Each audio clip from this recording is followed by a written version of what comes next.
และทางความหักปีซิมเสริมไว้อยู่มืดคือเฮ็ดก็กันกว่าเกือลีมาบอกมาความน้องลาดจกโอเจอปีอยู่อำเป็นไรขึ้นวนเสียเยือนอยู่มาถึงเมื่อไหนเฮ็ดก็สู้ด้วยหยาบนาสู่หันคนสายใกล้ลาดว่าถูกหน้าตาหรือสิสายเฮาในน้องหันเพิดเพียงก็เลยน้องโวยใจในสันตาจำเจอน้องหรือเปล่าที่เปิดออกเงาเลี้ยงเบิ่งสิ้นสายน้องก็ได้หูอยู่ก็ปือกูเลยเป็นก้อนแนมอันคำเจอมือเลี้ยวพี่ย้อนลานเน่ผู้สาวสายหักไปก็เลี้ยวย้อนเฮาสู่ไว้อันสำใจหรือสิก็กันมีลองหักว่า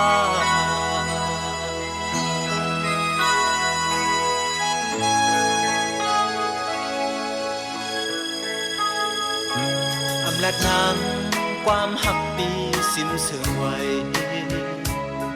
อยู่มืดคือเฮ็ดก็กันกว่าเกือลีมังบอกมาความน้องลาดจกโบเจอปีอยู่อันเป็นไรขึ้นวนเสียสิเยือนอยู่มาถึงเมื่อไหนเฮ็ดก็สู้ด้วยหยาบนาสู่หันคนสายไกลลาดว่าถูกหน้าตาหรือสิสายเฮาในน้องหันเปิดยังก็เลยน้องโวยใจในสันตาจำเจอน้องหรือเปล่าที่ปืนออกเอาเลี้ยงเบิ่งสิ้นเสอน้องก็ได้หูอยู่ก็ปืนกูเลยเป็นก้อนแนงอันคำเจอเมื่อเลี้ยวพี่ย้อนลาดแน่ผู้สาวสายหักไม่ก็เลี้ยวย้อนเฮาสู่หัวอันสำใจหรือเปลี่ยนก็กันมีลองหักว่า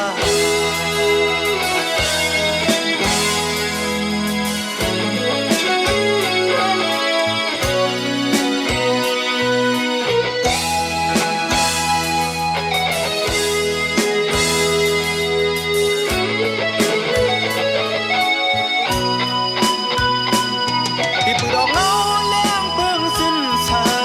น้องก็ได้หูอยู่ก็ปืนกูเลยเป็นก้อนแนงอันคำเจอเมื่อเลี้ยวพี่ย้อนลาดแน่ผู้สาวสายหักไม่ก็เลี้ยวย้อนเฮาสู่หัวอันสำเจอหรือเป็นก็กันมีลองหักว่าที่ปืนออกเงาเลี้ยงเบิ่งสิ้นเสอน้องก็ได้หูอยู่ก็ปืนกูเลยเป็นก้อนแนงอันคำเจอเมื่อเลี้ยวพี่ย้อนลาดแน่ผู้สาวสายหักไม่ก็เลี้ยวย้อนเฮาสู่หัวอันสำเจอหรือสิก็กันมีลองหักว่า